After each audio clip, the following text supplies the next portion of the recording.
বাংলাদেশের তো কেউই না। আমার প্রথম না, আমার 3 দিন।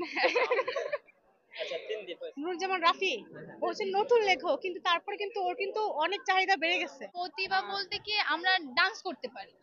আসলে পুরনো আর নতুন বলে কিছু নেই, যার গল্প ভালো হবে সেই আসলে মানে প্রথমেই শুরু হবে, প্রথমেই শেষ হবে, শুরুতেই শেষ হবে। কিন্তু এখন কথা হচ্ছে যে আমার মনে হয় যে নতুনগুলো যারা আছে এখন, যে বইগুলো লিখছে, সেগুলোই মনে হয় আগে বেশি প্রাধান্য পাচ্ছে, সেটা দেখতে পাচ্ছি। কারণ এই কিছুদিন আগে ওই যে নুরুজ্জামান রাফি ও হচ্ছে নতুন লেখক, কিন্তু তারপরে কিন্তু ওর কিন্তু অনেক চাহিদা বেড়ে গেছে, এবং ওর গল্পগুলো জাস্ট ছোট ছোট ছিল।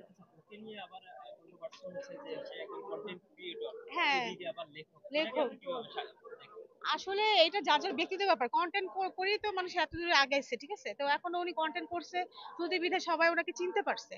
তো এখন সে লেখক একজন, সেই ক্ষেত্রে তো আরো বেশি মানুষের চাহিদা বাড়ছে, এবং সবাই এখন ওনাকে চিনে, এক নামে চিনে। সেটার নাকি জন্য তার না, না, যে না, না, আমি তার স্টল ঘুরেছি, এই মাত্রই আসছি, বই কিনি নেই কিন্তু দেখছি, কিন্তু না, ভালোই লেখে। সো কন্টেন্টের জন্য না যে উনি একজন আহামরি কিছু, সেটার জন্য না, ঠিক আছে? নতুন লেখক, সেটার জন্য প্রাধান্যটা বেশি দিচ্ছি। আপনি কি একা আসছেন হ্যাঁ, নাকি না, আমি সিঙ্গেল আসছি। সিঙ্গেল জি, আসছেন? জি, আমি সিঙ্গেল।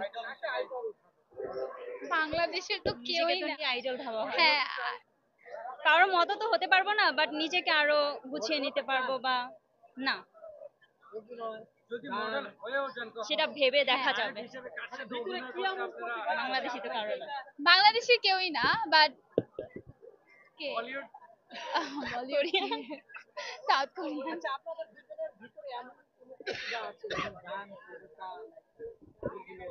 প্রতিভা বলতে কি আমরা ডান্স করতে পারি। বলতে পারি না, কিন্তু ডান্স করতে পারি আমরা।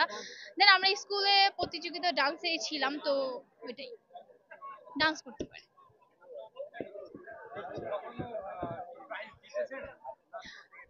প্রাইজ বলতে কি আমাদের স্কুলে কি প্রাইজ দিত? প্রাইজ দিত, বাট দিত আমরা না, বাট তেমন একটা অংশগ্রহণ করতাম না। প্রাইজ দিত না মেবি। এই আমাদের স্কুলে প্রাইজ দিত। এর মধ্যে আমার পছন্দের একজন আছে, সেটা হচ্ছে জাহিদ অন্তু ভাইয়া। আমি চিন্তা করছি আর কি জাহিদ অন্তু ভাইয়ের স্টলে যে হচ্ছে একটা বই কিনবো, ভাইয়ের যে বইটা আছে।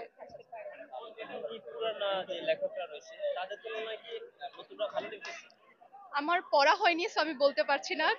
বই কিনি, তারপর পড়ে তারপর সবসময় রিভিউ দিতে সুন্দর। পারবো আর কি। তবে এবারও ভালো বলা এখন যায়। আমরা পুরোপুরি ঘুরতে পারিনি, মানে কেবলই এসেছি, এসে আমার ফ্রেন্ড স্টলে ছিল, ওর কাছে এসেছি, কয়েকটা ছবি তুলছি, তখনই আপনারা চলে আসছেন, এখন কথা বলতেছি, এরপর ঘুরবো।